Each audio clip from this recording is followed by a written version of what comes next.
There's an anniversary coming up this weekend that really isn't a cause for celebration. February 19th, 1942, President Franklin Roosevelt signed Executive Order 9066, which gave the U.S. Army the authority to remove Japanese American civilians from military zones along the West Coast, those areas that they thought were, well, I guess, close to being attacked. It certainly wasn't the first time the federal government had forcibly removed a collection of people from their homeland, but it was the last. Yet the practice of persecuting a marginalized group lives on today. This Saturday marks the Day of Remembrance, a day to remember this internment of Japanese Americans during World War II. But there's a documentary filmmaker who wants you to remember something else. He made a movie called Alternative Facts: The Lies of Executive Order 9066, and it'll be showing this weekend in southern Idaho for the first time. Jon Osaki wants you to remember anti-Asian sentiment in the United States began well before December 7th, 1941. The bombing of Pearl Harbor pushed public sentiment toward Japanese Americans to a level never seen before. 10 weeks later, on February 19th, 1942, President Franklin Roosevelt signed Executive Order 9066, authorizing the military to round up Japanese Americans and remove them from their homes along the West Coast. About 120,000 were sent to 10 different internment camps scattered from Arkansas to California.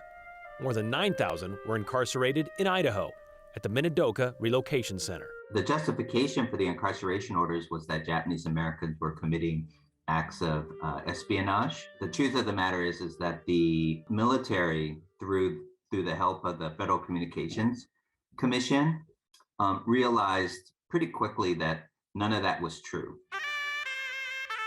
That truth, or the hiding of it, is the basis of a documentary by Jon Osaki, whose own parents were sent to an internment camp in Northern California. His father lived in San Francisco, a high schooler with a dog. There was so much hatred directed towards Japanese following the bombing of Pearl Harbor that people considered his dog a Jap dog. So when he was loaded onto a truck, he literally had to sit there and watch his dog chase that truck for over a mile until it got too tired and it sat down the middle of the road and he never saw it again. Learning about Alternative Facts tells the story of the false narrative that led to this American tragedy.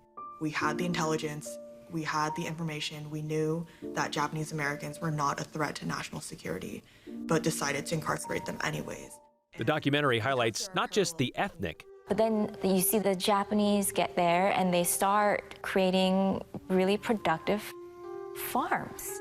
but the economic reasons behind the executive order. And there is a lot of fear that Japanese Americans are going to take over the Central Valley. They seized this as an opportunity to essentially take over their land.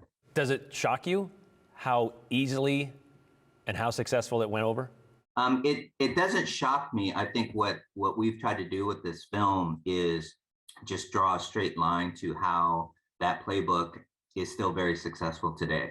Donald Trump defending himself tonight, even comparing himself to FDR. And it's something that I think we have to be vigilant about, and that real people suffer severe consequences when they get pulled into this political agenda for really power, right? It's really about people acquiring power in this country and using marginalized communities to do that. If you create fear and demonize an entire group, we saw what that led to.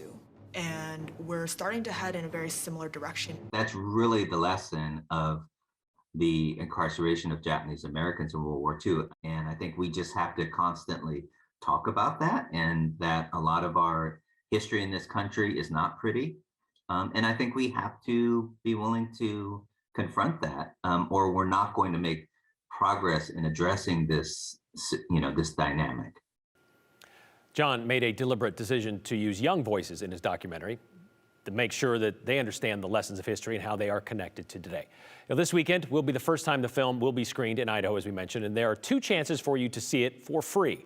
The first on Sunday at the College of Southern Idaho in Twin Falls. The second on Monday at the Idaho State Museum in Boise. However, we just learned this afternoon they've reached capacity at that museum. You can get on a waiting list, but unless you've already made reservations for Monday, you might want to head to Twin Falls for Sunday's showing. Filmmaker Jon Osaki is scheduled to be there for a post-screening discussion about the lessons and legacy of Executive Order 9066.